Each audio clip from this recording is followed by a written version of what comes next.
સેવૈવ તેન મેસ્તુ ભવે ભવે. જો હજી ભગવાનની પૂજા બાકી આજથી વગેરે શાંતિ સરોવર હા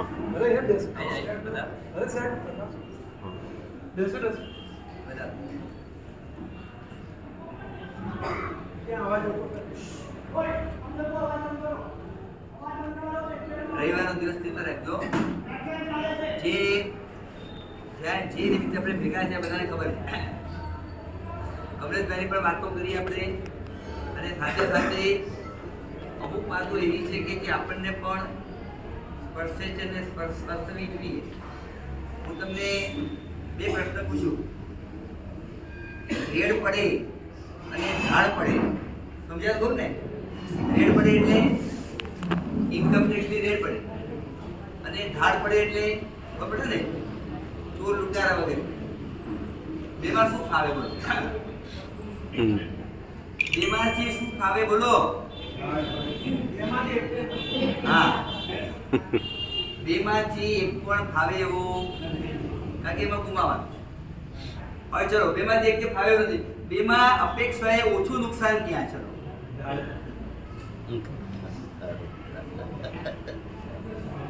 અપેક્ષાએ ઓછું નુકસાન. રમેશભાઈ, ઝાડ પડે ને રેડ પડે ઓછું નુકસાન. બોલો તરુણભાઈ.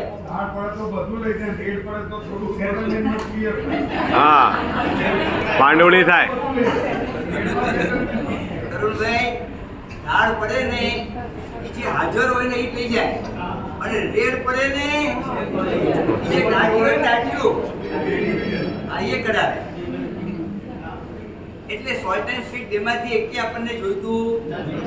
પણ અપેક્ષાએ જોવા જઈએ, અપેક્ષાએ તો કદાચ રેડ પડે એમાં નુકસાન વધારે, ઝાડમાં એ વખતે જેટલું આવ્યું એટલું નહીં.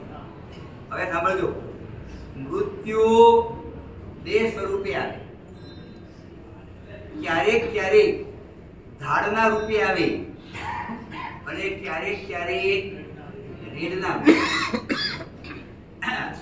ઝાડ પડે એટલે શું? એટેક આવ્યો, એક્સિડન્ટ થયો, અને વ્યક્તિ આપણે બે ક્ષણમાં આપણે ગુમાવી, તો એ ઝાડ પડી. કોની ઝાડ પડી? યમરાજાની કહો કે મૃત્યુની કહો. એમાં આત્માને જાગવાનો સમય મળતો એ વખતે પછી આપણે જે સ્થિતિમાં હોય, જે ભાવમાં હોઈએ, આપણે પોતાની જાતને, આત્માને બચાવવાનો સમય મળતો. અને બીજું મૃત્યુ કયા રૂપે આવે? રેડના. ભાઈ આ કેન્સર થાય, કોઈ કેવી બીમારી આવે. બીમારી જીવલેણ છે. બીમારી કેવી છે? જીવલેણ. પણ આપણને 2 મહિનાનો, 3 મહિનાનો, 4 મહિનાનો, 6 મહિનાનો આપણને. અને અપેક્ષાએ આ મૃત્યુ તો આવવાનું છે. મૃત્યુ તો અમારે ત્યાં ગુરુ ભગવાન કોઈ કાળ ધર્મ શું કહે છે? ભાઈ કાળ ધર્મ. એટલે કાળ ધર્મનો શું થાય? કાળનો ધર્મ બચાવ. કાળનો ધર્મ બરાબર છે. અને વચ્ચે વાત નીકળી તો બીજી વાત નીકળી. વાત તો રિટાયર થવું અને રિઝાઇન થવું, સમજાય ભાઈ? રિટાયર થવું અને રિઝાઇન થવું. જેપી ક્યાં બેઠા? નથી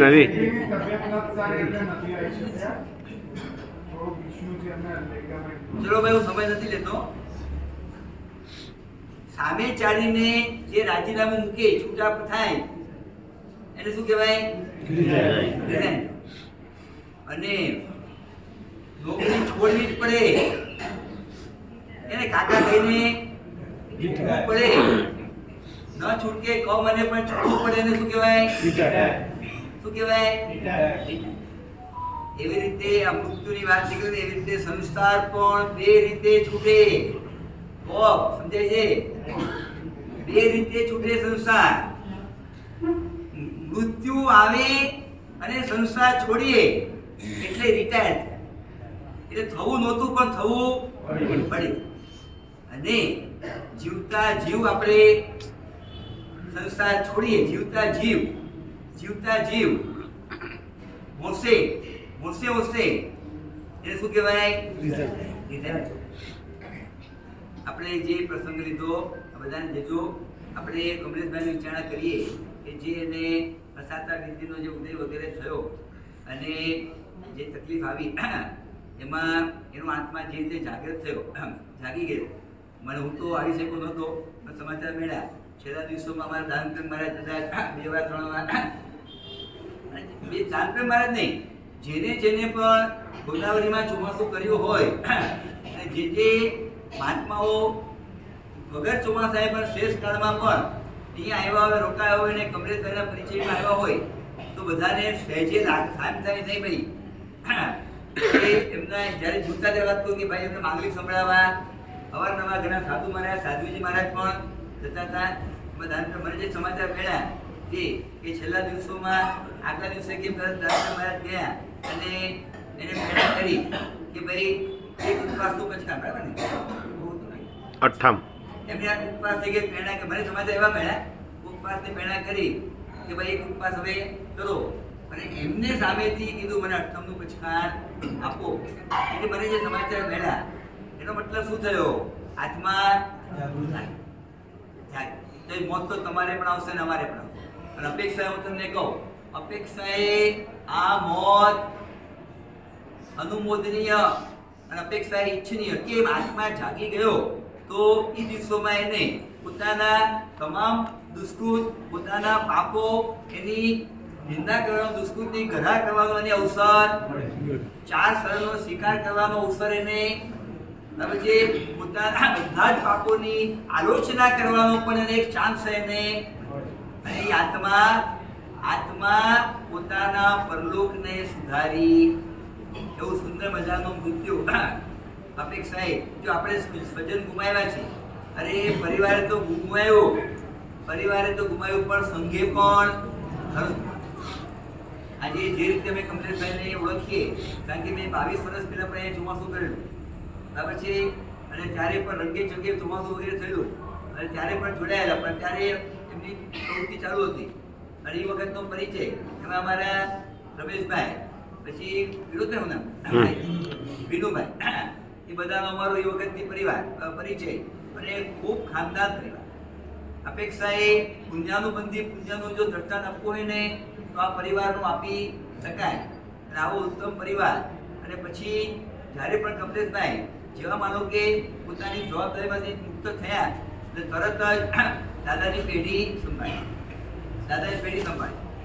હજી છે ને સંપત્તિનું દાન આપનારા ઘણા મળે, પણ સમયનું દાન આપનારા, સમયનું યોગદાન આપનારા બહુ ઓછા. અને આજે બીજા બધા પણ આપતા હશે સમયનું યોગદાન કેવી રીતે 5 કલાક, અડધો કલાક, કારણ કે સાથે જવાબદારી પણ હોય. પણ જે રીતે કમલેશભાઈએ દાદાની પેઢી સંભાળી, અમે તો મેં ચોમાસું કર્યું હમણાં જ્યારે છેલ્લું, મારી બેઠક અહીંયા જ હતી અને સામેથી મને આખી ઓફિસ, એ સવારના સમજો 9-10 વાગ્યાના કે જે આવ્યા હોય ત્યારથી માંડીને 11:30, 12 વાગ્યા સુધી જે સેવા આપતા, પાછા બપોરે પણ આવે. અને જે રીતે કોઈ વ્યક્તિ કોઈને ત્યાં નોકરી કરતા હોય ને, તેમ ભાઈ હું નોકરી કરું છું એટલે મારે કમસે કમ 4 કલાક, 6 કલાક, 8 કલાક મારે સમય આપવો પડે. એ રીતે એ જાણે કે એને મને રીતે તૈયાર કર્યો કે હું દાદાને ત્યાં નોકરી કરું છું, એટલે લગભગ સવાર 7, 8 ગમે ત્યારે આ રીતે જે સેવા કરી. બીજા નંબરની અંદર એનો જે શુદ્ધમાં શુદ્ધ વહીવટ, એમના આવ્યા પછી હું માનતો 1 પણ રૂપિયો આગો પાછો થયો. એટલે કેવી રીતે હું કહેવા માંગુ છું કે માણસો પાસે પણ એવી રીતે કામ લીધું હોય કે સંઘના પૈસા ખોટા જાય. હું મારો એક અનુભવ કહું. એ વખતે અમે શેષકાળમાં અહીંયા આવેલા અને ઘણા બધા મહાત્માઓ 20-25 સાધુ ભગવંતો અહીંયા હતા. હું શેષકાળની વાત કરું અને આપણે ઉપર એક રૂમ રાખી છે, સંઘની રૂમ છે કે કોઈ મહાત્માને વિશેષ તકલીફ હોય ને તો એ રૂમમાં આપણે એસીની વ્યવસ્થા રાખી છે. કોઈ વધારે કોઈને પ્રતિકૂળતા હોય તો બીજે દિવસે સવારે તમને મને મળવા આવ્યા કે સાહેબ ઉપર રૂમમાં કોણ છે? તમને ખબર, હવે નીચે ઉતરા ખબર નથી. પણ સાહેબ આ પાણી ટપકે છે, એનો મતલબ કોઈ કે એસી વાપર્યું છે. અને જે મહાત્મા બિરાજમાન છે એમાં તો બધા જ મહાત્મા નથી. ખરેખર શું થયું, નિમિત્તવાસી જીવ છે, રૂમ ખાલી હતો ગરમીના દિવસો, એટલે માણસોએ પણ કેટલી કાળજી કે ભાઈ સંઘને ખોટું પણ ઇલેક્ટ્રિસિટી જે કંઈ નુકસાન થવું જોઈએ આટલી વિનામાં જેની કાળજી, એનો મતલબ સંઘનો એક પણ રૂપિયો આગો પાછો ન થાય એવો બહુ સુંદર બધા આવો વહીવટ કરનારા બહુ ઓછા મળે. આજે એવું આપણે દૃષ્ટાંત નહીં થાય, તમે ઘડીએ સાંભળવા પડે કોઈ સંઘમાં ગડબડ થઈ, આ સંઘમાં ગડબડ થઈ. ક્યારે એવી ગડબડ થાય ભાઈ કે ધ્યાન આપનારા ઓછા. જે રીતે એને સમયનો, બીજા નંબરમાં સંપત્તિનો, જ્યારે પણ ફંડ મને ખબર છે, અમે ચોમાસું કર્યું ત્યારે મજુફળની અંદર એ મજુફળ કરાવવા ગયા હતા પાલીતાણા. એ વખતે તરુણભાઈ બધા એકદમ એક્ટિવ હતા, તરુણભાઈ હાજર. અને એ વખતે અમારી જે સંસ્થા છે લર્ન એન્ડ ડન એનું અમે વખતે ફંડ કરેલું, બધાએ લખાયું, પણ કમલેશભાઈ હાજર નહોતા કારણ કે ગયા હતા પાલીતાણા. જ્યારે આવ્યા ખબર પડી, અમે તો કઈ વાત પણ નથી કરી, સામેથી કીધું સાહેબ મારી એટલી રકમ. એટલે જ્યારે પણ સંઘમાં ફંડ ફાળા કંઈ પણ થાય તો એ પરિવારનું નામ આગળ હોય ને, એટલે સમયનો ભોગ, સંપત્તિનો ભોગ, એટલો સુંદર મજાનો એમને યોગાયકો પરિવારને પણ સ્વજન ગુમાવ્યાનું નુકસાન બધાને એનો દુઃખ તો હોય જ, પણ સંઘે પણ અપેક્ષાએ ઘણું ઘણું એટલે ઘણું ગુમાવ્યું. આજે હું તમને કહું કે તમારો સંઘ ગોદાવરી જે સંઘ ફરીથી જો પાટે ચડ્યો હોય ને, ફરીથી પાટે ચડ્યો એટલે મારે બહુ કરવામાં કઈ બોલવાની જરૂર. ભાઈ જે રીતે એને બીજું તમને કહું સાંભળજો, ઓબ્જેક્ટ લઈને કામ કરનારા ઓછા. લગભગ પ્રયત્ન શું હોય ભાઈ, માથાગોળ હું એને કહીશ, એને ખોટું લાગશે, મારે દુશ્મન બનાવવા, એને માથાગોળ એટલે કે આપણે આપણું સંભાળ, મારે કોઈને અરખામણા થવો. ઓબ્જેક્ટ લઈને કામ કરનારા આ વ્યક્તિ સંઘની જે વફાદારી, ભાઈ સંઘને અને શાસનને નુકસાન થવું જોઈએ નહીં. સામેવાળી વ્યક્તિ કદાચ દુઃખી થાય કે એને ખોટું લાગે એ વસ્તુ જુદી છે, પણ મારા ભગવાન, મારી પેઢી, શાસન, દાદા એને નુકસાન થવું જોઈએ. આ રીતે સુંદર મજાના કાર્યો એ કર્યા અને બધા આપણે અનુમોદના માટે ભેગા થયા છીએ. જેટલી અનુમોદના કરીને ઓછું છે. અને બીજા નંબરમાં સાંભળો, આ પ્રસંગ ઉપરથી આપણે બધાએ પણ શીખ લેવાની છે. મૃત્યુ તો તમારું પણ આવશે ને મારું પણ આવશે. આપણે બધાએ ભગવાનને પ્રાર્થના કરીએ મૃત્યુ એવું આવે કે આગલા ક્ષણોમાં આપણે જાગૃત કેવા હોઈએ. હા, એટેક આવે. અત્યાર સુધી ખબર છે સામાન્ય પણ તકલીફ આવે ને તો હોસ્પિટલ દાખલ કરે. આ છે ને બહુ વિચારીએ હોસ્પિટલ દાખલ થયા, ડોક્ટર શરણે ગયા, લગભગ છે ને ડોક્ટરો ઘેનની દવા વગેરે આપતા હોય મોટે ભાગે તમે જોજો. અને ઘેનની દવાની અંદર હોય ને, અને કદાચ અમારી જેવા પણ ગયા હોય, અમારી જેવા પણ હોસ્પિટલમાં નવકાર સંભળાવીએ તો એ વ્યક્તિ નવકાર સાંભળવાની સ્થિતિમાં હોતો. એટલે આપણે પણ બોધ રહેવાનું કે જાગૃત અવસ્થામાં આપણે હોવા જોઈએ. તો છેલ્લી ક્ષણે આપણે ભગવાનને યાદ કરી શકીએ, નવકાર ગણી શકીએ, ગુરુને ચરણે આપણે જઈ શકીએ અને તમામ પાપો વિચાર વગેરે કરી શકીએ. એટલે આ વાત છે. મેં તો કહ્યું ધાડ પડે ને રેડ પડે, મૃત્યુ ગમે તે રૂપે આવે, પણ જાગૃત અવસ્થામાં આપણું મૃત્યુ થવું જોઈએ નંબર 1. અને નંબર 2 રિટાયર થવું કે રિઝાઇન થવું, તમામને વ્યક્તિઓ હું મારે કહેવાનું. રમેશભાઈને પણ હું તમને કહું કે ભાઈ જો દીકરા સારું કમાતા હોય તો હવે મારો કોઈ રિઝાઇન થઈ, રિટાયર કોને કહેવાય? મોત આવે ને તમે દુકાન છોડો, ધંધો છોડો તો છોડવું પડો માટે છોડ્યો, એ શું કહેવાય? રિટાયર. રિઝાઇન એટલે મૃત્યુ આવે એ પહેલા જ. એટલે જેટલા અમારા વડીલો બેઠા છે બધાને કહું 55, 60, 65 ની ઉપરના કે જેના દીકરા સારું કમાય છે, વેલ સેટ છે, ભાઈ સાંભળજો, આલોકની જવાબદારી પૂરી થઈ, હવે પરલોકની જવાબદારી બધાને કહું છું, બધાને. આ કમલેશભાઈનું નિમિત્ત છે, નિમિત્ત લઈને આપણે બધા છે કે ભાઈ પરલોકમાં ખાતે શું આવવાનું? માત્ર પુણ્યને પૈસો નહીં આવે. એટલે બધાને આ પ્રેરણા જે રીતે કમલેશભાઈ એના જીવનની અંદર એટલો સમય સંપત્તિનો ભોગ આપ્યો, એને આલોક પણ સુધાર્યો અને અપેક્ષાએ પરલોક પણ સુધાર્યો. એમ દરેકને મારી પ્રેરણા છે કે મૃત્યુ આવે પહેલા તમે રિઝાઇન થઈ જાઓ, બધી જવાબદારી છોડી દો, વધુ તમારા જીવનમાં આરાધના વધે એવી તમને પ્રેરણા, આશીર્વાદ અને કમલેશભાઈના જીવનના જે કાંઈ સુખ છે એના બધા અમારા પ્રતિમા બેનો પણ એટલો જ સપોર્ટ. મને યાદ છે ચોમાસા 4 મહિના વ્યાખ્યાનમાં આવવાનું, આગળ બેસવાનું અને જે પ્રવચનો સાંભળ્યા સાવકને પણ ઘરે પ્રેરણા વગેરે કરે અને એની અંદર આરાધનામાં જોડે. આખું જે પરિવાર, આ બધા જ પરિવારની વ્યક્તિ બધી ઉત્તમ જીવ છે અને બધા જ આ રીતે પોતાનું મૃત્યુ સુધારે, આલોકને સુધારે અને એના દ્વારા પરલોકને સુધારે એ ભગવાનને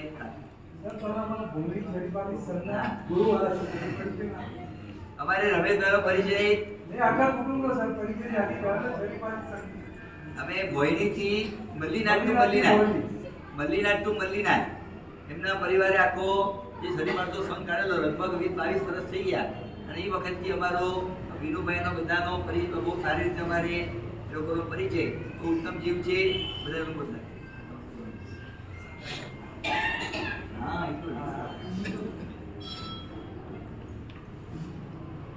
દાનભાઈ મહારાજ તો ઘણું નજીક ક્યાંય ચોમાસું પણ કર્યું, ચોમાસા પછી પણ અવારનવાર અને સાંભળો ચોમાસું મેં પણ કર્યું. પણ ગુરુદેવ જગતચંદ્રસિંહ મહારાજ તમારા ગોદાવરી સંઘનું પુણ્ય કે સાહેબની આ સંઘ ઉપરની એક અમીન છે. સાહેબને છે ને આખા અમદાવાદના 3 કે 4 સંઘ વધારે આરોગ્યની અપેક્ષાએ 3 કે 4 સંઘમાં વારંવાર આવવાનું મન થાય. માનો કે જયનગર વગેરે જે સંઘ આવે એ બીજો કોઈ સંઘ આવે બોલો અને પછી કેવું છે ને સાહેબને પણ આવવાનું મન થાય, સાહેબજી આવે, આચાર્ય આવે એને પણ આનંદ આવે અને એ આવે એટલે સકલ સંઘને પાછો આનંદ, સકલ સંઘને આનંદ.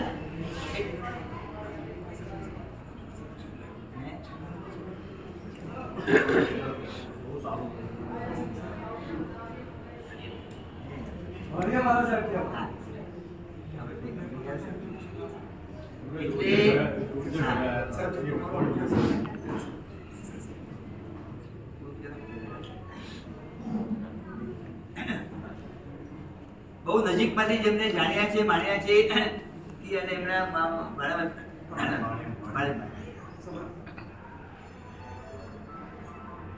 ભગવાન તો એમ કે માનવ ભોગ બહુ દુર્લભ છે, મહા મહેનતે મળે છે. એકવાર મળ્યા પછી બીજી વાર મળવું જાણે કે આપણને કોઈ જેકપોટ લાગી ગયો હોય ને એવી સંભાવના હોય ત્યારે મળે.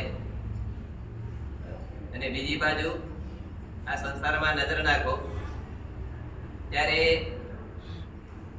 કોઈ નાના નિમિત્તોને પામીને કે બીજા કોઈક નિમિત્તોને પામીને લોકોની જ્યારે મોત દેખાય ત્યારે આમ અંદરથી એક વિચાર આવી જાય કે આ જિંદગી કેટલી સસ્તી છે. જેને ભગવાન અત્યંત મૂલ્યવાન ભાવ કહે છે એને આ સંસાર છે ને સાવ ચના મમરાની જેમ સસ્તું બનાવી દે છે. એવો આ સંસાર જ્યાં આગળ જે જન્મ્યા છે એને મરવું ફરજિયાત છે અને જે આપણા પોતાના આત્માનું મૂળ ગુણધર્મ નથી એવી અવસ્થામાંથી આપણને ફરજિયાત પસાર થવું પડે. મરવું એ ખરેખર આત્માનું કામ નથી, છતાં પણ એ સ્થિતિને ભોગ બનવું પડે. કેમ કે આપણે બધા આ સંસારના એક શિકાર બનેલા છે. ખરેખર તદ્દન નહીં ગમતી આ અવસ્થા, મોતની અવસ્થા, એને જો ખરેખર આપણા આત્માથી દૂર કરવું હોય ને તો આપણે આ સંસારથી જાતને દૂર કરવી પડે. તો જ નહીં ગમતી આ ચીજથી આપણે જાતને દૂર રાખી શકીએ. જન્મ મરણ દરેક જીવ માટે ફરજિયાત. તમે હોઈએ કે અમે હોઈએ, આપણે હોઈએ કે દેવતાઓ હોય, ઇવન ભગવાન પણ હોય. ભગવાનના અંત સમયમાં જ્યારે ઇન્દ્ર મહારાજ એમને વિનંતી કરે કે થોડાક સમય માટે આપ આપનું આયુષ્ય વધારો, ભગવાન કહે કે ન ભૂતો ન ભવિષ્યતિ, કે ભાઈ આ તો કોઈ દિવસ બન્યું નથી ને બની શકવાનું નથી. આયુષ્ય વધારવું એ અમારી પણ ક્ષમતાની આ વાત નથી, કેમ કે આ સંસારની એક અનિવાર્ય બધી ઘટના છે. પણ આ સ્થિતિમાંથી પણ, આ સંસારની આવી અવસ્થામાં પણ જે વ્યક્તિ કંઈક શીખી જાય, શીખ્યા પછી પોતે કંઈક પામી જાય અને પોતાના આત્માની અંદર એ અપનાવી દે, એ ખરા અર્થમાં સફળ માણસ છે.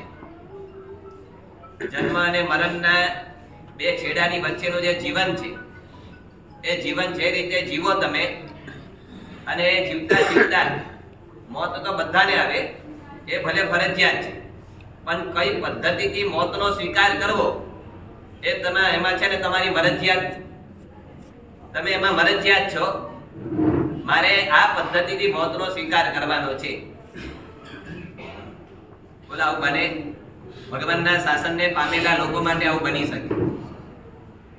મારે દુનિયા ભલે રડતા રડતા મોતને સ્વીકારે, અહીંયાથી ધિક્કારતા મોતને સ્વીકારે, કાં તો કોઈ લાચાર બનીને, કાં તો કોઈ એકદમ દુખી થઈને એ મોતની ઘટનાના પોતે સાક્ષી બનતા હોય, પણ ભગવાનના શાસનને પામેલા લોકોના જીવનની અંદર એવું બને કે પોતે ભલે મોત આવે, હું તૈયાર છું, તૈયારી સાથે મોતને સ્વીકારે.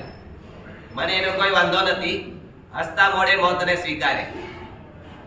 આ મોત મારું કંઈ બગાડી શકતું નથી, બહુ ખુમારી ભેર મોતને સ્વીકારે. આવા દાખલાઓ જીન શાસનની અંદર જ મળે, અને બહુ વિરલા મળે. એ વિરલા દાખલાઓમાંનો એક દાખલો એટલે કે કમલેશભાઈ. બહુ નિખાલસતાથી કહું, મારા માટે કહું, હું ભીખ માંગુ અને મને કંઈક મેળવવાની ઈચ્છા થતી હોય ને, તો ભગવાનની આગળ કહું, કમલેશભાઈ જેવું મોત આપજો. હા, એવું મોત જો મળતો તો ભીખ માંગવા તૈયાર છું. ભગવાનની હાજરી હોય, સાધુ ભગવંતોની હાજરી હોય, અને ધર્મની વાતોનું શ્રવણ થતું હોય, એમાંય વીરતીના પચકાન હોય, બધા જ મોહ માયા પ્રત્યેની મમતાનો ત્યાગ કરી દીધો હોય, તપશ્ચર્યા મહામંગલકારી ગણાય એવા અઠ્ઠમનો તપ હોય, અને આવી રીતનું મોત તમે બોલતા હો ને, ગિરિરાજ કી હો છાયા, મન में न हो माया, तपसे हो शुद्ध काया, अनसन को सिद्धवट हो, प्रभु आदिदेव घट हो, गुरु राज में निकट हो. કમલેશભાઈની જે ભેડ હતી ને, નજર સામે જ છે ને, ત્યાં આગળ આદિદાસ દાદાનો અને શત્રુંજયનો ફોટો હતો. એમની નજર પડે તરત એ દેખાય, અને 500 વર્ષ પ્રાચીન એવા સંભવના દાદા, આમ જમણા પડખે દાદા બિરાજમાન હોય આ અવસ્થામાં, અને એમની બાજુમાં ગુરુ ભગવંતો ઉભા હોય, બેઠા હોય, ને એમને જાગૃત કરતા હોય, જાણે કે આ બધા શબ્દો એમના અંત સમયમાં જીવંત દેખાયા છે. જીવંત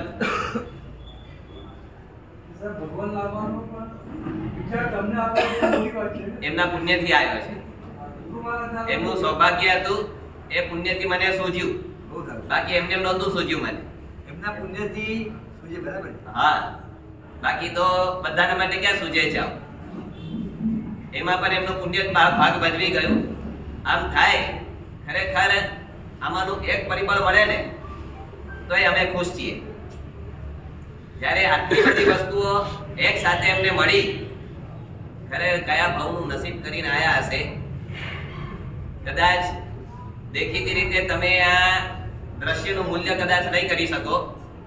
શાસ્ત્રના પાનાઓના રહસ્ય પામ્યા પછી આ દ્રશ્યનું મૂલ્ય અમારા મગજમાં અંકાય એમ નથી. એવું અદ્ભુત મોત આ ભાગશાળીને પ્રાપ્ત થયું. આમ પ્રશ્ન થાય, જે સાધુ નથી, સંસારી છે, એને આટલી મોટી ચીજ પ્રાપ્ત થઈ, કયા આલમ બને? આ વિચારતા વિચારતા એનું કંઈક સમાધાન મળે. એ ભાગશાળીનું જીવન કેવું અદ્ભુત જીવન! સરળ આત્મા, સજ્જ આત્મા અને એકદમ પારદર્શક આત્મા. સરળતા એમના જીવનની જોવા મળે. ક્યારે પણ કોઈ પણ ઠીક વાત એમની સામે મૂકવામાં આવી હોય તો અમારે એમની સાથે ક્યારે દલીલો કરવી નથી પડી, ક્યારે એમને સમજાવવાની મહેનત કરવી નથી પડી. અમારું મગજ થાક્યું નથી એમની સાથે વાત કરવામાં. થાક્યું નથી એમ નહીં બોલું, પણ ઉલટાનું બહુ પ્રસન્ન અને પ્રફુલ્લિત થયું છે. વાત મૂકી હોય ને તરત જ સામા પક્ષે જી શબ્દ સંભળાય. આટલી સરળતા ને એકદમ નિખાલસતા. પોતાને કંઈક અગવડ હોય કે કામ કરવામાં બીજી કઈ સમસ્યા આવતી તો તરત જ એ અમારી સામે મૂકી દે કે સાહેબ આ તકલીફ છે, તેનું નિરાકરણ જલ્દી આવી જાય. એટલે એમની સાથે કામ કરવામાં મજા આવતી. કાં તો એમને ક્યાંય કહેવામાં અમને ઉત્સાહ રહેતો હતો, અમને આમ આનંદ થતો હતો. આવી સરળતા બહુ જ જૂજ લોકોમાં જોવા મળે. જો કમલેશભાઈને જે ચાહતા નહીં હોય ને તો પણ એમને માનતા તો હશે, કેમ કે એમની નિષ્ઠા ને એમની ગુણવત્તા આવી હતી. એ વ્યક્તિ તરીકે કદાચ કોઈ ગુણવત્તા ઓછા હોય કોઈકને તો એમના પ્રત્યે કદાચ આ સંસારના એક અનિવાર્ય સંજોગના કારણે કોઈ ખટાશ ભલે સર્જાય હોય, છતાંય કમલેશભાઈની કાર્ય પદ્ધતિ જુએ અને કમલેશભાઈનો સ્વભાવ જુએ અને કમલેશભાઈની આ ગુણવત્તા જુએ ને તો અંતરથી એમ માને કે બનવા જેવું તો આના જેવું જ છે. આવી અને સજ્જતા પણ એટલી. ક્યારે પણ કોઈ પણ કામ કરવાનું હોય, જો એક તો સંસારમાં રહીને નિવૃત્તિ લેવી આ પણ બહુ એક પડકારજનક વાત છે. ઉંમર લાયક બની ગયા હો ને કશું તમે કામ કરી ના શકતા હો અને પછી તમે નિવૃત્તિ લો ધંધામાંથી, એ હજી સમજ્યા. માણસ સશક્ત હોય, પૈસા કમાવી શકે આવી સૂઝબૂઝ હોય અને છતાંય આ બધું છોડી દેવાનું અને છોડીને પછી સંઘના નામે છોડવાનું. સંઘની સેવાઓ વધારે સારામાં સારી કરી શકીએ એવી રીતે આ બધી નિવૃત્તિ લેવી, આ તો પૂર્વ ભવના કોઈ આરાધક જીવના લક્ષણ છે. મને ઘણીવાર આશ્ચર્ય પણ થતું હતું કે આવી વ્યક્તિના હાથમાં આ કેમ નથી. હા, ઘણીવાર મને આશ્ચર્ય થતું હતું, કેમ કે આ વ્યક્તિ અહીંના માટે લાયક હતી. જે સરળતા અને જે સજ્જતા એમના જીવનમાં જોઈને અહીંના માટે લાગે અહીંયા આવી હોય ને ક્યાંય પોતે આગળ વધી જાય, છતાંય કર્મની સામે સલામી ભરવી પડે. કોઈક નિકાચિત એવા ચારિત્રમોની કર્મના ઉદય હશે કે જેના કારણે એ અહીંયા આવી ના શક્યા, છતાંય ત્યાં રહીને જે રીતે પોતે કામ કરે અને બધી રીતે નિવૃત્ત થઈને કોઈ સંસારની આડીઅવળી પ્રવૃત્તિઓમાં સમય પસાર કરવો કે જિંદગીનો અમૂલ્ય આવો તેને અવસર બગાડી દેવો એવું અમને નથી સૂઝ્યું. સંઘની સેવા કરવાની, મહાત્માઓની સેવા કરવાની અને કરવાની એટલે દિલ દઈને કરવાની. તમે લોકો છે ત્રિકાળ વંદના બોલતા હો, ક્યારે બોલો? રાત્રે. હા, રાત્રે. હા. આવી એક સમાચારી છે કે અમારું પ્રતિક્રમણ થઈ ગયું હોય એને તમારું એ પ્રતિક્રમણ થઈ ગયું એટલે તમે પછી આવીને અમને ત્રિકાળ વંદના કહો. આ ત્રિકાળ વંદનાનો ભાવાર્થ શું છે ખબર છે? શાસ્ત્રકારોએ તમારા માથે એક જવાબદારી મૂકી છે કે 3 ટાઈમ ગુરુ ભગવંતો પાસે જવાનું, એમને વંદન કરવાના, એમની કંઈક આવશ્યકતા જરૂરિયાત વગેરે હોય તે પૂછવાની. આ એક જવાબદારી તમારા માથે શાસ્ત્રકારે મૂકી છે. એ દિવસ દરમિયાનમાં કોઈક એવી પ્રતિકૂળતાના કારણે કદાચ કોઈક દિવસ તમારાથી ન થયું એટલે એ આજ્ઞાનો ભંગ તમારાથી ન થઈ જાય એટલે પછી તમારે છે ને ખાલી એક પ્રતિક રૂપે આવીને તમારે કહી દેવાય કે સાહેબ ભગવાન ત્રિકાળ વંદના 3 ટાઈમની આજે માથે પહેલી વંદના કરી દઉં, કંઈક આવશ્યકતા કંઈક જરૂર હોય તો પૂછો. ત્રિકાળ વંદના ખાલી તમે કદાચ થોડા ઘણા તમે કદાચ છે ને બોલી બતાવો છો અને કમલેશભાઈ જીવી બતાવ્યું છે. 3 ટાઈમ હાજરી, 3 ટાઈમ ઉપાશ્રમ હોય ને સવારે આવે પૂજા કરવા આવે ને એમના હાથમાં પેલી પેટી હોય, પૂજા કરે સીધા ઘેર ના જતા રહે, અહીંયા આવે પેટી મૂકે, વંદન કરે, બધાને જેટલા મહાત્મા હોય ને એ બધાને વંદન કરે અને સાહેબ જરૂરિયાત કંઈક અનુકૂળતા કંઈક ઉપાશ્રયમાં ફેરફાર કરવા જેવું છે આ હોય તો આમ જ રોજ કે મને ઘણી વાર થાય કે રોજ રોજ શું પૂછવાનું, પણ છતાંય પૂછે એક એના સંસ્કાર એ ભાગશાળી એ તો ખરું. પછી બપોરે વળી પાછા જ્યારે પેઢીમાં આવે, પેઢીમાંથી નીકળે, ઘરમાં જાય ત્યારે એની પહેલા પણ આવી જાય. કદાચ પછી ના આવી શકે એવા તો કદાચ મહાત્મા ગોચરી વાપરવા બેસે, ગોચરીનો ટાઈમ થાય તો અધવચ્ચે કામ છોડીને આવે, પેઢીના કામ બધા છોડીને આવે. આવીને પછી પૂછે કે સાહેબ કામકાજ હોય તો કંઈક કહો, કંઈક સૂચના હોય તો ફરમાવો. એ તો એ પતે પછી સાંજે એ પાછા પેઢીમાં. આમ તો ગુજરાતીમાં કહેવત છે ને, ઘર કયું ભાઈ? આંબલી. હા અને આ ભાષાનું ઘર જાણે કે પેઢી, શૌર્યમાં નહીં, જાણે કે પોતે શૌર્ય કરતા વધારે પેઢીમાં રહેતા હતા. આ સંઘ સેવાની આવી સજ્જતા અને સાધુ ભગવંતોની સેવા માટે પણ આટલી સજ્જતા પોતે બતાવે.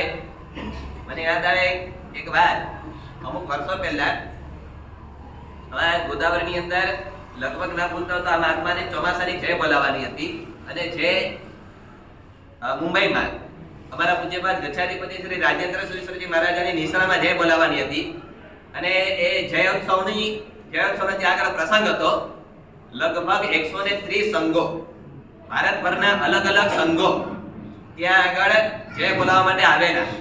કોઈક ચેન્નઈથી આવે, કોઈક આંધ્રાથી આવે, કોઈક એમપીથી આવે, કોઈક રાજસ્થાનથી, કોઈક ગુજરાતમાંથી, પણ ઢગલાબંધ એરિયામાંથી ત્યાં આગળ સંઘો બધા આવ્યા હતા.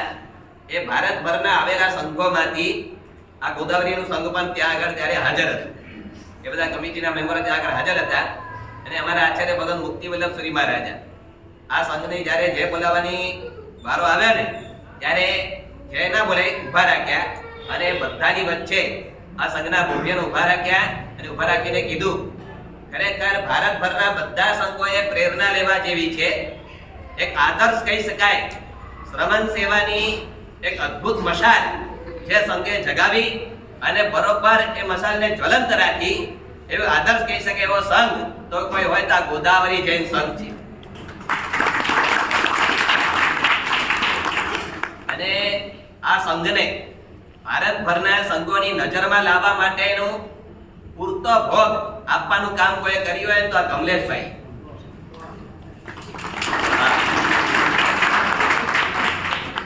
કે જાજા હાથ રળિયા મને એ વાતને પણ નકારી શકાય એમ નથી.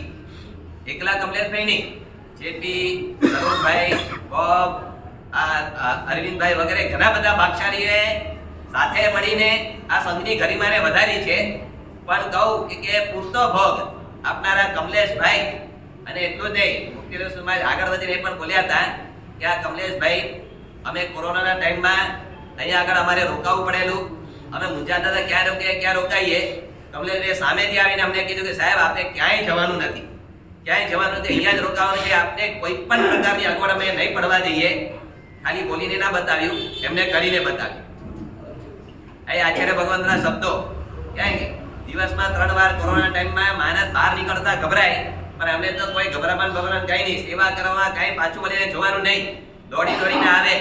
દિવસમાં 2 વાર 4 વાર 5 વાર આવે, આવીને પૂછે કઈ તકલીફ, આ તે બધું જ પૂછે. અને એ વખતમાં તો એવી પરિસ્થિતિ ભયાનક હતી કે ઘરમાં ગોચરી જવામાં પણ બહુ તકલીફ રહે અને વાંધા પડે. એ અવસ્થાની અંદર પોતે અહીંયા આગળ પાછળ રસોડું ખોલે, સંઘે રસોડું ખોલ્યું અને બધી જ જાતની સગવડ મહાત્માઓ માટે, મહાત્માને કોઈ પણ પ્રકારની તકલીફ ના થઈ જાય એ બધું જાતનું ધ્યાન આખા સંઘે રાખ્યું. અને એમાં પૂરતું ધ્યાન આ કમલેશભાઈ રાખ્યું. ખરેખર ધન્યવાદ આપીએ એટલા ઓછા કહેવાય. શબ્દો મેં સાંભળ્યા છે, મોઢેમાં નથી સાંભળ્યા, પણ વાયા સાંભળ્યા છે. પૂજ્યપાદ હેમચંદ્ર સુરેશ્વરજી મહારાજા, અમારા સમુદાયના એક અવ્વલકોટીના મહાપુરુષ, એમની પણ સમાધિ મૃત્યુ, એમને પણ અંતિમ શ્વાસ તમારા આ સંઘના આ મકાનની અંદર જ લીધેલા છે. છેલ્લા ઘણા મહિના એ મહાપુરુષ તમારા સંઘની અંદર રહ્યા હતા. એ મહાપુરુષ એકવાર જો અતિશયોક્તિ વગર ઇન્ટુ ઇન્વર્ટેડ કોમા એ મહાપુરુષના શબ્દો એકવાર ભૂલી ગયા હતા. આ કોઈ તીર્થંકરનો જીવ લાગે છે. કમલેશભાઈ માટે આવા શબ્દો એ મહાપુરુષના મોઢામાંથી નીકળેલા કે આ કોઈ તીર્થંકરનો જીવ લાગે. એમને એમ નથી બોલ્યા કે એમની ગેરહાજરીમાં બોલ્યા છે, એમને ખુશ કરવા નતો બોલ્યા, એટલે કે એમના દિલના શબ્દો છે એ મહાપુરુષના. અને એમને એમ નહીં બોલ્યા કે ભાઈ એકદમ કે લાગણીના ઉભરામાં આવીને બોલ્યા, એવું પણ નહોતું. વિશેષ સ્થાનકની અંદર એક સ્થાનક આ આવે છે, વૈયાવચ નામનું એક સ્થાન આવે છે. વૈયાવચ સેવા, શ્રમણી ભગવંતોની સેવા, એવા ઉત્તમ ગુણવાન આત્માની સેવા દિલ દઈને બહુ નિષ્ઠાપૂર્વક નિસ્વાર્થ ભાવે પોતાની લાગણીથી અને પૂરા બહુમાન ભાવ સાથે કરવી અને નિયમિતતા સાથે સત્કાર સાથે કરવી, આ છે ને તીર્થંકર નામકર્મ બંધાવી આપે એવું પ્રબળ પુણ્ય યોગ છે આ. અને આવો યોગ આ કમલેશભાઈની અંદર બહુ જીવંત દેખાતો, જીવંત. માટે જ એ મહાપુરુષના મોઢામાંથી આ શબ્દો નીકળ્યા. વિચારો, આનાથી વધારે આ વ્યક્તિની ગુણવત્તાનું પ્રમાણપત્ર બીજું શું હોઈ શકે? બીજું શું હોઈ શકે? પરિવાર વાળાએ એક સ્વજન ગુમાવ્યો, હમણાં મહાત્મા બોલ્યા ને, અને સંઘે એક મોભી ગુમાવ્યો, અને મારા જેવા વ્યક્તિએ તો સરળતા, સજ્જતા અને પારદર્શકતાનો એક આદર્શ ગુમાવ્યો છે. મને પણ એમના માટે એક અંગત લાગણી હતી, કેમ કે ઘણીવાર મળવાનું થાય, દિલ ખોલીને વાત કરે, બધી જ વાત કરે, અને હળી ભળીને જાણે કે એક મિત્રની જેમ અમે રહ્યા હોઈએ ને એવો અમારો સંબંધ. એમના જવાથી તમને એકલાને નહીં, મને પણ ઊંડો આઘાત લાગ્યો ત્યારે. એટલે તો એમના માટે દોડી દોડીને આવવાની ઈચ્છા થતી, વારંવાર આવવાની ઈચ્છા થતી. ઘણી વાર તમે કહેતા હતા કે સાહેબ તમે દોડવાની જરૂર નથી, મારે કહેવાનું છે હું દોડવાની જરૂર નથી, હું તો આપોઆપ આવું છું ભાઈ. એમની સેવા અને એમની ગુણવત્તા જોઈ રહીને એટલે સામેથી આવવાની ઈચ્છા થતી હતી. અને જોગાનું જોગ પણ કેવા થઈ ગયા. પોતે 22 તારીખના દિવસે પોતે છેલ્લો શ્વાસ લીધો. હું 19 તારીખે 18, 19, 20 તારીખ આવ્યો.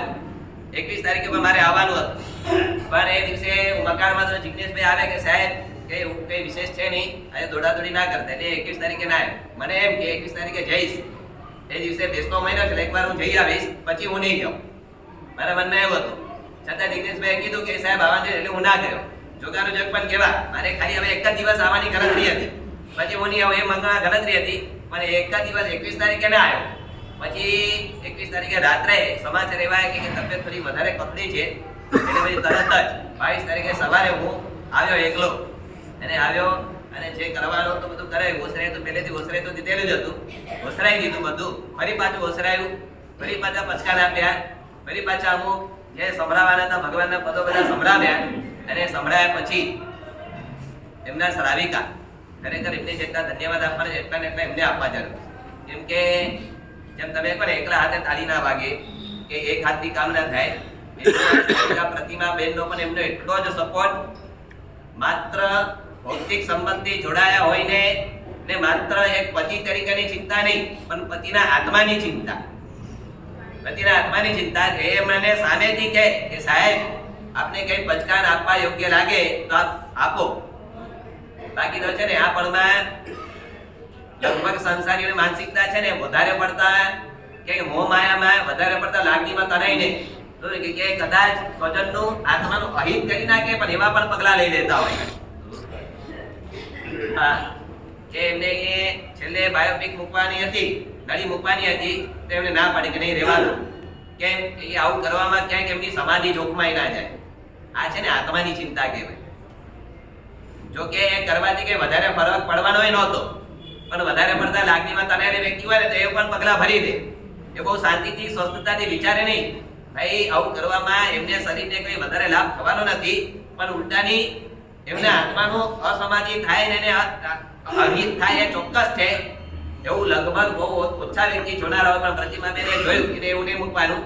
જેટલું ઓરલી અપાય એટલું અપા, પછી જેટલું પણ શક્ય બને એ રીતે આપણે બીજી વસ્તુ છે ને કે મેડિસિનથી આપણે સાચવી એમને અસમાધિ થાય તો આપણે કશું કરવું નથી. અને એમની એ વિચારણા એકદમ પ્રોપર અને ઉચિત વિચારણા રહી ને એના જ કારણે કમલેશભાઈને છેક સુધી સમાધિ કરાય. છેલ્લા દિવસે આવ્યો અને મેં કીધું બોલાવે શું પચકાન આપું. કમલેશભાઈ તો એ વખતે બહુ બોલી શકે એવી સ્થિતિમાં નહોતા, પણ જ્યારે હોશમાં હતા, જ્યારે સજાગ હતા, એ સામેથી મને કહે કે સાહેબ હવે મને બધા હાર પચકાવી દો. મેં કીધું ભલા મારા શાંતિ રાખો.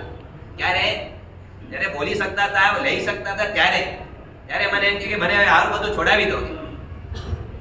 જાણે કે અંદરથી એમનો આત્મા કેવો સજાગ છે. અમારે કોઈને પ્રેરણા આપી આપીને જે તૈયાર કરવું પડે ને એ આપોઆપ તૈયાર હતા. એ ભાગશાળી.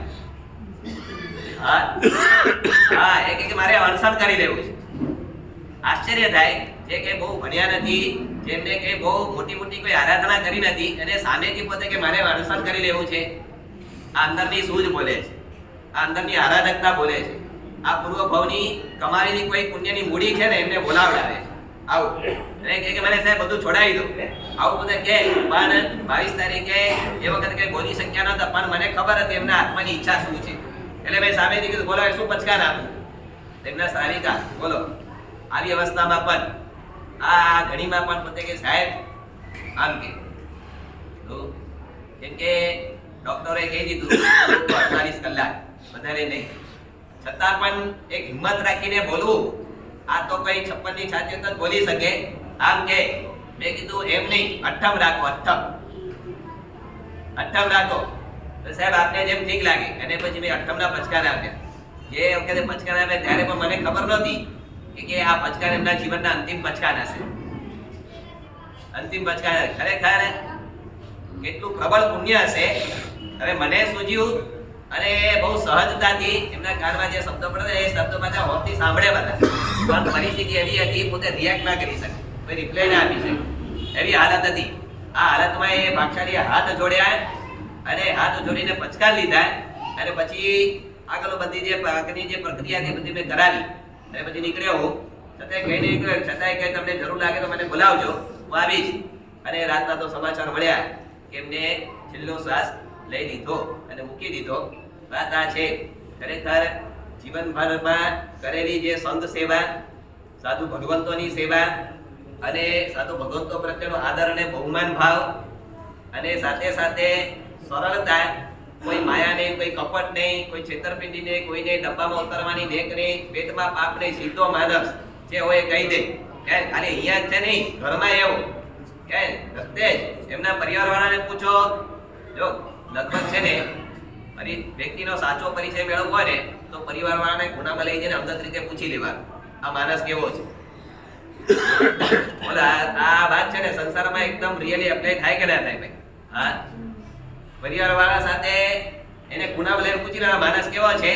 પણ નિશ્ચિતપણે કહું, કમલેશભાઈ માટે આવું કંઈ કરે ને પ્રયોગ, તે પણ કમલેશભાઈ માટે ખૂબ આદર ભાવ જાગીને જ રહે એના દિલમાં પણ કે ખરેખર આવો સાચો માણસ અને એકદમ ખેલદિલી વાળો માણસ અને આવું છે ને કે નિખારા સ્વભાવવાળા વ્યક્તિ અને આ રીતે બધી રીતે બહુ સારું અને સફળ અને સ્વસ્થ જીવન જીવી ગયેલા. પ્રાર્થના કરીએ એક જ વસ્તુ એમના જીવનમાં બાકી રહેલી, આ એક જ વસ્તુ, કેમ કે આના વગર તો કોઈની મુક્તિ નથી. આ એક વસ્તુ જે બાકી રહી હતી, જ્યાં આગળ ગયા નિશ્ચિતપણે એમ કહી શકાય કે દેવલોકમાં ગયા અને ત્યાં આગળથી પણ નિશ્ચિતપણે એમ કહી શકાય કે ઉત્તમ એવા ખાનદાન ઘરમાં પોતે અવતરવાના. અને ત્યાં આગળથી પણ ભગવાનને પ્રાર્થના કરીએ વહેલામાં વહેલી તકે એમને આ મળે અને આને આરાધે અને એ પણ યાવત પોતે સિદ્ધ ગતિ સુધી પોતે પહોંચી જાય. આવી ભાવના સાથે આ વ્યક્તિનું અનુકરણ આપણે પણ કરીએ અને એમના રહેલા જે ગુણો હતા એ આપણે પણ મેળવવા માટે પોતે પ્રયત્ન કરીએ. અને રોજ રોજ એક યાદગીરી રૂપે આ વ્યક્તિની યાદગીરી રૂપે રોજ નિયમિત રીતે જ્યારે બી તમે પૂજા કરવા જાઓ, ભગવાનને તમે વંદન વગેરે કર્યા પછી છેલ્લે પ્રાર્થના કરો ને ત્યારે પ્રાર્થના કરજો, ભગવાન કે મોત મળે તો કમલેશભાઈ જેવું. ખરેખર કહું છું, તમારા જન્મારાના બધા ફેરા આગળના બધા સફળ થઈ જશે. અમે બી પ્રાર્થના કરશું, તમે બી કરજો કે મોત મળે તો કમલેશભાઈ જેવું મળજો, જેના કારણે ભવ ભવ સુધી તમારું શાસન મળે અને બહુ ટૂંકા સમયની અંદર અમે પણ ભગવાન આપના જેવા બની જઈએ. બસ એ જ ભાવના સાથે ધન્યવાદ. बोले मेडिमंडल पार्श्वनाथ भगवान की दिन शासन देव की जय. સાહેબજી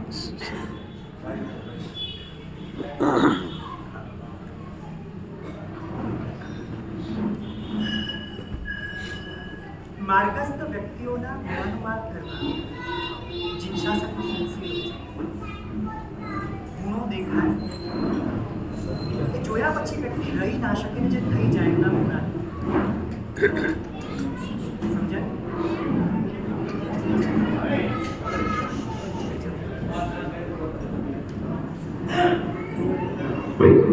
અવાજ જો જેને જવું હોય અવાજ કર્યા વગર જાઓ, મહેરબાની કરીને. એને બહુ થોડીક જ થોડીક સ્થિરતા 5 મિનિટ જ રાખો, વધારે નહીં. 5 મિનિટ જ સ્થિરતા રાખો તો ઘણું સારું છે.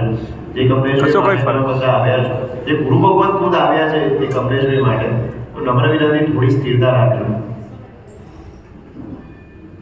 મહાત્માઓએ એમને ખૂબ નજીકથી જાણ્યા, એમનું જીવન, એમના ગુણો, એ બધી વાતો મહાત્માઓએ કરી. હું તમને એક પ્રશ્ન પૂછું, કમલેશભાઈના ગુણાનુવાદથી આપણને શું? ફરી પૂછું, કમલેશભાઈના ગુણાનુવાદથી આપણને શું? History must be repeated. આપણે જો કમલેશભાઈ બનીએ તો એ લેખે સમજાય? બરાબર. માટીમાંથી ગળો બને, ગળામાં રહેલું પાણી ઠંડુ થાય. એ ઠંડા પાણીનું કારણ છે ગળો, ગળાનું કારણ છે માટી. એમ ગુણાનુરાગથી ગુણાનું વાદ થાય ને ગુણાનુવાદથી ગુણાનું કરણ. સમજાય? ગુણાનું કરણ એનું કારણ છે ગુણાનું વાદ અને ગુણાનું વાદનું કારણ છે ગુણાનું રાગ. જો અંદર ગુણાનું રાગ પેદા નથી થતો અને જો ગુણાનું વાદ થાય તો આ લિપ સિમ્પથી છે, પોપટની જેમ રામ રામ બોલવા જેવું. સમજાય? ખરેખર એ વ્યક્તિના ગુણો આપણને અડ્યા હોય તો એના જેવા બનવાનું મન થાય છે. એક બહુ સરસ વાત સાંભળેલી કોઈક જગ્યાએ, મારી હસ્તી મારી પાછળ એ રીતે ભૂસાઈ ગઈ, પાણીમાંથી આંગળી નીકાળી જગ્યા પૂરાઈ ગઈ. મોટા ભાગના લોકોનું જીવન આવું હોય છે. જન્મ્યા જીવ્યા, મોત આવી, નોંધ નહીં. એમાં કોઈ અપવાદ હોય તો આ કમલેશભાઈ નથી.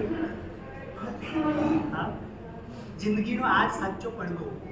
વ્યક્તિ ગયા હજી પણ નામ ગવાયા કરે છે. દિવસો થઈ ગયા, મનસ્પટ ઉપરથી છતું નથી. કેમ એવું? આપણા જેવા જ છે. આ જ ધરતી પર જન્મ્યા, એ જ આપણી જેમ માના પેટમાં મોટા થયા, આપણા જેવું જ બધું. અલગ શું પડી ગયું જેના કારણે મહાત્માઓને પણ એમની વાતો કરવાનું મન થાય છે? ઘણી બધી વાતો એમના જીવનની અંગત રીતે મહાપુરુષોએ કરી, ખૂબ ઉત્તમ રીતે એમના જીવનને કોઈ જાણીને ઓળખી શક્યું હોય અને અભિવ્યક્ત કરી શક્યું હોય એવી અભિવ્યક્તિઓ હતી.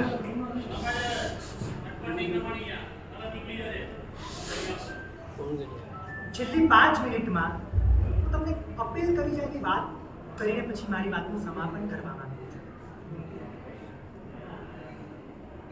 મૃત્યુ એ આ સંસારની નક્કર વાસ્તવિકતા છે. બરાબર? આ એક વાક્ય આપણા તમામ સવાલોના જવાબ આમાં છે. આગળ વધીને તમામ ગમગીની, તમામ તકલીફો, તમામ મુશ્કેલીઓ, તમામ આપત્તિઓ, તમામ હેરાનગતિઓનું સોલ્યુશન આ એક વાક્યમાં છે. અને જો હાડોહાડ બેસી જાય, હૃદયમાં કોતરાઈ જાય, વિંધાઈ જાય, તમામે તમામ આફતોને આશીર્વાદમાં ટ્રાન્સફર કરવાની તાકાત આ એક વાક્યમાં છે. એટલે ફરી બોલું, મૃત્યુ એ આ સંસારની નક્કર વાસ્તવિકતા છે. એવો કોઈ જોયો છે જન્મ્યો હોય ને મર્યો ના હોય? મતલબ આપણે પણ જવાનું છે, ફાઇનલ છે. બુદ્ધુ હોય કે બુદ્ધિશાળી હોય, બ્રહ્મ હોય કે રાજા હોય, અમીર હોય કે ગરીબ હોય, કોઈ પણ હોય, તીર્થંકરોનું પણ નિર્માણ આવે કે ના આવે? મતલબ આપણે પણ એક દિવસ જવાનું છે. તો મારો તમને એક પ્રશ્ન છે, જો આપણે જવાનું જ છે તો ભેગું શું લઈને જઈશું? મને આપણે અહીંયાથી જ્યાં જવાનું છે તો ભેગું શું લઈને જઈશું આપણે? હા, મોત તો ફિક્સ છે ને ભાઈ, આવવાનું છે, પાક્કું છે ને? ગાંધી ગયા કે છે? ઇન્દિરા ગાંધી ગયા કે છે? આઇન્સ્ટાઈન ગયા કે છે? સિકંદર ગયો કે છે? સિકંદરનું જ્યારે મોત આવ્યું ત્યારે સિકંદરે કીધું હતું, મારું મૃત્યુ આવે એ પહેલાં મારો જનાઝો ઉપાડતી વખતે મેં જેટલું ભેગું કર્યું છે એ રોડ ઉપર પાથરજો, મારી રૂપરૂપની અંબારેલી સ્ત્રીઓને છાતી કૂટાવજો, ધન્વંતરી વૈદ્યો પાસે મારો જનાજો ઉપડાવજો, જેટલું ભેગું કર્યું છે દુનિયાને બતાવજો અને પછી બોલજો આટલું આટલું પર સિકંદર મરી ગયું. બરાબર ને? આપણે પણ જવાનું છે ને ભાઈ. વસ્તુપાલ 63 યુદ્ધો જેને કર્યા, રાજાનો ડાબો હાથ, ગુજરાતના મંત્રી, અને એવો વસ્તુપાલ કહે છે કાચા ધાગે, કોઈ કે પૂછ્યું મજામાં કે કાચા ધાગે તલવાર લટકે છે, મજા ક્યાંથી? મોત દેખાય છે કે નહીં થાય? તમને થશે સાહેબજી ગભરાવે છે, પણ બિલાડી સામેથી ધસમસતી આવતી અને કબૂતર આંખ બંધ કરી દે એટલે બચી જાય. હા, એમ મોત તો ગમે ત્યારે આવવાનું છે ને, પાછું નોટિસ આપીને કે સાયરન વગાડીને નથી આવતું. તો એના માટેની તૈયારી શું છે આપણી? ફરી પૂછી લઉં, પૈસો ભેગો આવશે? જેટલી એબિલિટીઝ ભેગી કરીએ ભેગી આવશે? હા, જેટલા કાવા દાવાઓ ચોરી પણ જૂઠ બોલી બોલીને જેટલું ભેગું કર્યું એ ભેગું આવશે? સ્વજનો સંબંધીઓ કશું ભેગું આવશે? રેન્જ સમજી લો. પૈસો વધુમાં વધુ તિજોરીમાં, સામગ્રી વધુમાં વધુ ઘરમાં, સુંદરી વધુમાં વધુ 4 રસ્તા સુધી, સ્વજનો વધુમાં વધુ સ્મશાન સુધી, શરીર વધુમાં વધુ ચિત્તા સુધી, અનંત કાળની સફરે એકલા આત્માએ જવાનું છે. શું લઈને જવાનું છે? આ એક મૃત્યુ નામની ઘટના વૈરાગ્ય પેદા કરાવી. પંચસૂત્રકાર ભગવંત કહે છે, મહાભીષણો મચ્ચુ સબ્બા ભાવકારી મચ્ચુ. રાત્રે સ્વપ્ન આવ્યું અને સ્વપ્નની અંદર ચક્રવર્તી બની ગયો હોય એ ક્યાં સુધી ટકે? આંખ ના ખુલે ત્યાં સુધી. બરાબર ને? એમ જેમ ત્યાં આંખ ખુલે બધું ગાયબ, ત્યાં આંખ વિચાર બધું જ ગાયબ. બરાબર છે ને ભાઈ? મોત આપણું કોઈ આવવાનું કે નહીં આવવાનું? એ વ્યક્તિએ તો મોતને મહોત્સવ બનાવ્યો, કેમ કે સમાધિ એમને ભરેલી હતી. મોત આપણા બધા માટે, કે જે લોકો સમાધિ પામ્યા નથી એના માટે મોત કહેવાય, પણ જે સમાધિ પામ્યો છે એવા વ્યક્તિ માટે મૃત્યુ જ મહોત્સવ થતું હોય છે. મર્દાનગીથી જીવ્યા, મર્દાનગીથી ગયા. છેલ્લા સમયે પણ અર્થના યદિ વિધે તત્રાપી સજ્જાવયમ એમના જીવનમાં દેખાતું હતું. કુમારપાળ મહારાજા માટે આવું કહેવાય. એમને જ્યારે છેલ્લો સમય હતો અને ઝેર આપી દીધું અજયપાળે, એ વખતે એમના ઉદ્ગારો છે, અર્થના યદિ વિધે તત્રાપી સજ્જાવયમ. તમે ધરતીને તો બહુ સજાવી, હવે સ્વર્ગને સજાવો. જો કુદરતની આ મહેર આ કહેવું હોય તો હું તૈયાર છું. એમ મેં એમના મોઢા પર વાંચેલું, હું તૈયાર છું. છેલ્લી પરિસ્થિતિમાં આ એમનું હર એક એક્શન, હર એક રિએક્શન એક જ શબ્દ બોલતું હતું, હું તૈયાર છું. કેટલા સ્વસ્થ હતા, પીડા ખૂબ હશે એવું હું અનુમાન કરું છું. છતાં અડતીથી નડતી નહોતું, કેમ કે સાથે સમાધિ. સમજાય છે? આપણે જો એ ન પામીએ, સમાધિની વાત આવે એટલે તરત સમાધિ મરણ આપણને યાદ આવે, પણ શાસ્ત્રકારો કહે છે સમાધિ મરણ તો બધાને જોઈએ છે. કેમ કે દેખાય છે એવું, અહીંયાથી ક્યાંક દુર્ગતિમાં જઈશ, ત્યાં તરફડાટ, હાય હોય, કશું નહીં મળે, જરૂરિયાતની વસ્તુ પણ નહીં હોય તો કેવું? પણ શાસ્ત્રકારો કહે છે સમાધિ મરણ એને મળે છે સમાધિ જીવનમાં જીવ્યો. મહાત્મા એમનું જીવન સમાધિ માટે સમાધિ એમની નજીક આવી, લેવા જવી ના પડી, સામેથી આવી. સંયોગો જેવા સર્જાયા, સહજ સમાધિમાં રહી શકે.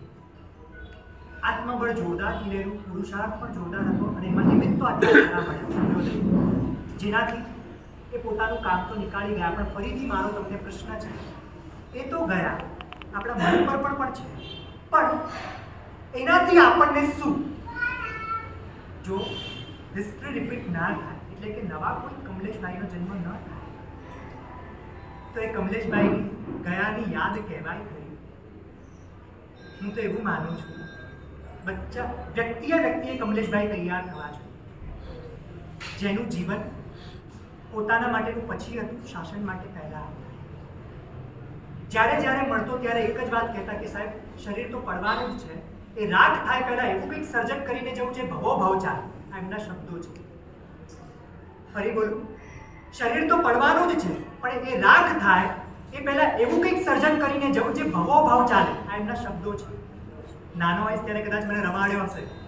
છેલ્લા સમયે મને સૌભાગ્ય મળ્યું એમને સમાધિ સુધી લઈ જવાનું. જો કે તો સમાધિમાં જ હતા, એ વખતે પણ ખૂબ શાતામાં જ હતા. અમે લોકો અમારી સમાધિ લેવા ગયા, જેના કારણે અમારી કોઈક એવી પરિસ્થિતિનું નિર્માણ થાય, કોઈક અમને આવીને સમજાવીને સમાધિમાં સ્થિર કરે, માટે અમે ગયા. તમે સાક્ષીરૂપ અમે જોયા હતા, આખો પરિવાર હાજર હતો, દીકરીઓ હાજર હતી, જમાઈઓ હાજર હતા, શાલિકા હાજર હતા, આખો પરિવાર હતો. એમનું મન ક્યાંય નહોતું. હું એમને સતત પૂછતો હતો, મન હવે આત્મામાં લઈ જાઓ છો ને? આંખ પટપટાવીને જવાબ આપો. મને પણ છેલ્લા સમયે સૂચ્યું કે આંખ સામે સતત દેવ ગુરુ ધર્મનું ચિત્ર રહેવું જોઈએ. એટલે મેં પરિવારમાં એટલું જ કીધું કે જેટલા પિક્ચર બાજુમાં છે એની જગ્યાએ સામેની ભીત ઉપર લગાડી દો, ઓગો લગાડી દો, પાત્ર લગાડી દો, સતત એને જોયા કરતા હતા. મને એવું લાગે છે ચોક્કસ એવા જ ભાવોમાં રહ્યા, આપણે જાણી તો નથી, પણ એવા જ ભાવોમાં રહ્યા. અને તે જ વખતે જો આયુષ્યનો બંધ પડ્યો હોય તો નક્કી આજીવ સદગતનો જ મુસાફર થયો. અને જો કે એની યાત્રા તો ચાલુ રાખીને જ ગયો. જેમ હું સંવેગ રમશાળાથી અહીંયા આગળ આવ્યો, ત્યાંના દેવગુરુ ધર્મ છોડીને આવ્યો, તો અહીંયાના દેવગુરુ ધર્મ મળ્યા કે ના? ચિંતા છે. એમ મરણ એ અહીંયાથી ગયા, તમને આગળ એનાથી બેટર મળવાનું છે, એ તૈયારી કરીને જ ગયા. આપણે પ્લાનિંગ કર્યું કે નહીં આ વિચારવાનું છે. 70 માળનું બિલ્ડિંગ બનાવવાનું છે, 70 વર્ષ સુધી ટકે એવું છે, એના માટે ફાયર સેફ્ટી રાખીએ છીએ. આખી જિંદગીમાં એકવાર આગ ના લાગવાની હોય તો પણ 10 માળનું બિલ્ડિંગ હોય એમાં લિફ્ટ રાખીએ છીએ, એકવાર પણ સ્ટેપ પર ચડતા નથી, ઉતરતા નથી, તો દાદરા કેમ રાખે, કોઈક વાર ગોઠવાઈ જાય તો પ્લાનિંગ છે, બરાબર ને? પ્લેનમાં ગયા, દર વખતે કોઈ પ્લેન ક્રેશ થતા નથી, આગ લાગતી નથી, છતાં પેરાશૂટ રાખીએ છીએ કે ક્યારેક થઈ ગયું તો. આ બધામાં તો વિકલ્પ છે, પણ મૃત્યુ તો નક્કી છે. એનું પ્લાનિંગ શું છે? 5 દિવસ માટે પિકનિક પર જવાનું હોય તો કેટલું પ્લાનિંગ હોય છે આપણી પાસે? મોબાઈલ લીધો, કાસ્કો લીધો, ચાર્જર લીધું, વોલેટ લીધું, હેન્કી લીધો, કેટલી બધી વસ્તુ જોઈએ છે ને આપણે. 5 દિવસ પિકનિક પર જવાનું હોય એના માટે આટલું પ્લાનિંગ. અનંતકાળની સફરે જ્યાં જવાનું છે એનું પ્લાનિંગ શું છે? જે ભેગું આપવાનું છે એને લઈ જવાનું, કે જે અહીંયા જ રહી જવાનું છે એના માટે? આ બહુ માર્મિક પ્રશ્ન તમને કરી કમલેશભાઈના આલમબને તમને જગાડવાની મહેનત કરું છું. એ તો પોતાનું સાધી ગયા, આપણે સાધવું છે કે નહીં? એ તો જીવી ગયા, આપણે જીવવું છે કે નહીં? વસ્તુપાલ જ્યારે કાળ ધર્મ પામ્યા, આચાર્ય ભગવંતની આંખમાં આંસુ છે. વસ્તુપાલજીના શબ્દો મને યાદ આવે અને એની સાથે હું કમલેશભાઈને સરખાવું છું. વસ્તુપાલજી એવું બોલ્યા, ન મયા સુકૃતમ કિંચિત સતામ સંસ્મરણોચિતમ મનોરથૈક સારામ અયમ એવા વયમ ગતમ. મેં મારી જિંદગીમાં કોઈ સુકૃત કર્યું છે. કેટલા સુકૃત કર્યા છે વસ્તુપાલજીએ? 2 લાખ મંત્રી મુદ્રા, જ્યારે 2 લાખ સુવર્ણ મુદ્રા લઈને મંત્રી પદા પર આરૂઢ થયા હતા, આખું પૂરું કર્યું ત્યારે 5 લાખ લઈને ઘરે ગયા, બાકીના અબજો રૂપિયા શાસનમાં વેચી. એ વસ્તુપાલનો શબ્દ છે, મેં એવા કોઈ સુકૃત કર્યા નથી કે જેના કારણે સજ્જનોના મગજમાં મારી ખ્યાતિ ઊભી રહી. વિચાર કરો, જે આટલા સુકૃતો કરે છે એના શબ્દો છે. સેમ જ્યારે એમને મળતો હતો ત્યારે હું કહેતો હતો કે કેટલા લાભ લીધા, કેટલી વૈયાવજ કરો છો, મહાત્માઓ માટે કેટલું ઘસાયા, સંઘ માટે કેટલું કર્યું, ચોપડા કેટલા ક્લિયર કર્યા. આ બધા તમે તમારું કંઈ જોયું જ નહીં. ત્યારે એમના શબ્દો હતા, મેં કંઈ સાહેબ કર્યું છે. ત્યારે આંખમાં આંસુ આવે. એ આચાર્ય ભગવંતના આંખમાં જેમ આંસુ છે એમ આજે અમારા પણ છે. અમને પણ થાય. આવો વ્યક્તિનો શાસનનું અંગ. સામાન્યથી સીધા કોઈ ગૃહસ્થના ગુણાનુવાદ અમારે કરવાના હોતા નથી, પણ શાસનનો પર્યાય હતો માટે આ ગુણાનુવાદ છે. એના જીવનમાં શાસન ડગેરગ વણાયેલું હતું માટે આ ગુણાનુવાદ છે. બાકી ગમે તે વ્યક્તિની માટે અમે કંઈ બોલવા માટે બેઠા નથી, પણ એ વ્યક્તિનું જીવન શાસન હતું માટે એના માટે આ ગુણાનુવાદ છે. એવું વ્યક્તિત્વ આપણે આપણી અંદર જો જન્માવી શકીએ તો કમલેશભાઈનો જન્મ થયો. એમના મૃત્યુ પછી જન્મ થવો જોઈએ આપણી અંદર. એમનું મોત તો થયું, પણ ઘટમાં ઘરમાં કમલેશભાઈનો જન્મ થાય એવી શુભાભિલાષા આજે આપી. ધન્યવાદ. ધન્યવાદ.